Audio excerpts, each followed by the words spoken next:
First നമ്മൾ go through ചെയ്യാൻ പോകുന്നത് കണ്ടീഷണൽ സ്റ്റേറ്റ്മെൻറ്റ്സ് ആണ്, അല്ലെങ്കിൽ നമുക്ക് ഇഫ് സ്റ്റേറ്റ്മെൻറ്റ്സ് എന്ന് പറയാം.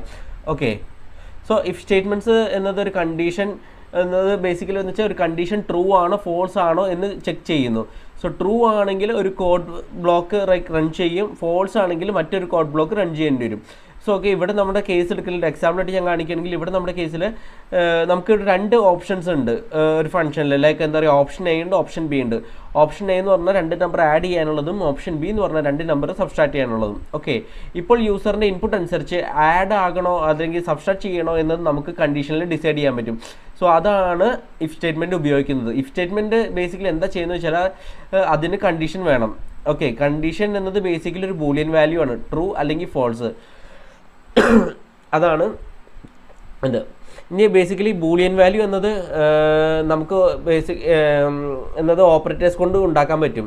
ഓക്കെ, ഒരു എക്സാമ്പിൾ പറയുകയാണെങ്കിൽ